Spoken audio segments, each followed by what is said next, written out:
Baik, Assalamualaikum warahmatullahi wabarakatuh. Kita lanjutkan lagi perbincangan kita tentang teknik pengelasan bahan kimia yang berhubungan dengan material baja. Nah, pada waktu material itu sudah mengalami pengelasan, maka hal-hal yang perlu diperhatikan adalah apa namanya kekuatan eh, sambungan ras terhadap impact biasanya. Nah, itu diukur dengan ketangguhan takik baja. Nah, ketangguhan takik baja karbon dan baja paduan itu biasanya lebih rendah pada penurunan suhu sehingga terjadi patah getas pada lasan. Ketangguhan takik itu pengujian takik itu dengan impact itu apa namanya menunjukkan berapa banyak energi yang diserap oleh material dan juga nanti akan terlihat adanya penampakan patahan pada suhu transisi. Beberapa hal yang harus diperhatikan di dalam ketangguhan takik baja itu adalah jelas material, jenis materialnya, yaitu ditentukan oleh komposisi kimia, kemudian perlakuan panas dan microstructure, ini berhubungan ya, microstructure tergantung dari perlakuan panas, kemudian ukuran butir dan temperatur untuk roll atau cane, kemudian cane dingin dan strain etching. Nah, ini kalau ada cane dingin, roll dingin atau strain etching itu ketangguhan akan turun. Kemudian efek dari pengemasan ini sangat berpengaruh secara signifikan terhadap ketangguhan takik baja. Ini Anda lihat di sini transition temperatur itu Anda lihat di sini akan terjadi penurunan apa namanya Charpy-nya. Kemudian kita lihat untuk perlakuan panas heat treatment dan microstructure, heat treatment itu bisa memperbaiki microstructure dan ketangguhan takik baja yaitu dengan cara normalisasi atau dengan multi temper. Jadi kalau multi saja itu akan menjadi sangat keras. Kemudian ukuran butir juga sangat berpengaruh terhadap ketangguhan takik. Kalau ukuran butir very thick itu turun ukurannya, ketangguhan takik akan naik. Penambahan aluminium atau titanium akan menghaluskan ukuran butir austenitik dan ketahanan juga akan naik juga. Jadi itu ukuran butir itu sangat berpengaruh terhadap ketangguhan takik. Kemudian efek pengawasan, tadi ketangguhan takik sangat signifikan dipengaruhi oleh pengawasan. Nah, kita tahu bahwa proses pengerasan ini menghasilkan 3 daerah, yaitu daerah fusi, daerah khas, dan daerah yang tidak terpengaruh oleh panas. Nah, yang harus kita perhatikan adalah daerah khas ini. Ini tergantung dari panas pengelasan dan kecepatan pengelasan saat panas disalurkan ke logam yang sama. Hal-hal yang berhubungan dengan daerah khas ini ada masukan panas, kecepatan dan waktu pendinginan, struktur pembukaan pada kampuh, microstructure hash, diagram CCT, kekerasan di hash, dan pengetasan.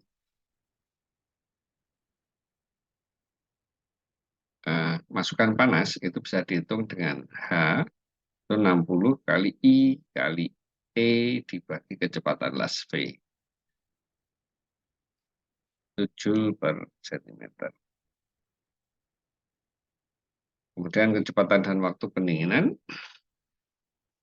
Nah, kecepatan pendinginan tergantung dari panas yang masuk dari H tadi, dan ketebalan plat, bentuk sambungan, suhu sebelum sambungan, dan lain-lain. Kalau panas yang masuk turun, ketebalan plat bertambah dan suhu awal rendah, maka kecepatan pendinginannya akan naik. Nah, struktur pembekuan pada kamulasan ini juga membentuk microstructure. Bentuknya kristal kolomnar. Kemudian kita lihat microstructure di daerah khas, ini sangat berbeda tergantung dari suhu di masing-masing lokasinya. Di weld metal itu suhunya yang paling tinggi, kemudian di daerah coarse grain itu sustained, mixed grain, fine grain, spheroidal, embrittle zone, dan base metal. Nah, microstructure dan kekerasan ini sangat berhubungan dengan kecepatan pendinginan dan pemanasan ulang tadi. Kita lihat di sini, wet metal, coarse grain, lokasinya, kemudian suhu proses pemanasannya sampai dengan maksimum di coarse grain itu 1250.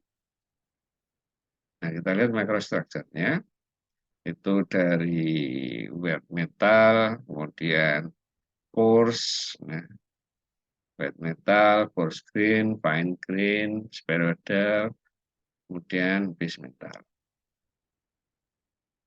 Nah, ini adalah skematik, ya, ini adalah gambar microstructure sebenarnya.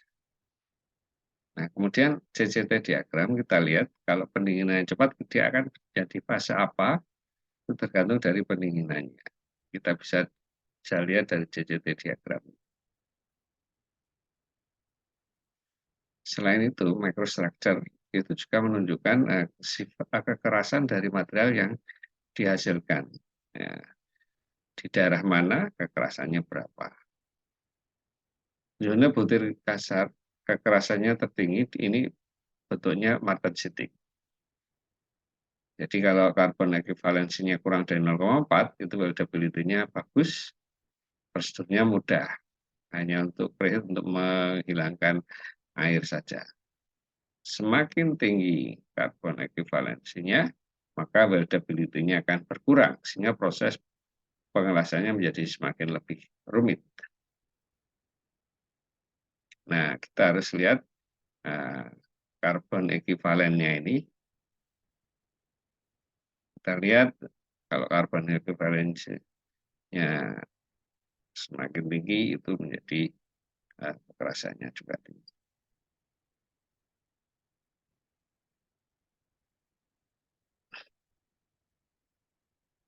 Kemudian efek dari preheating dan post-weld heat treatment.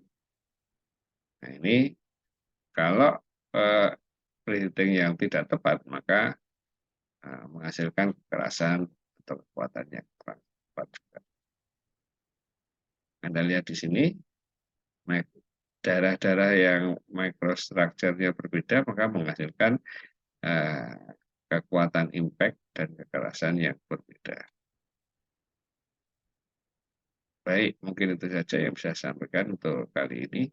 Kita lanjutkan pada pertemuan berikutnya. Assalamualaikum warahmatullahi wabarakatuh.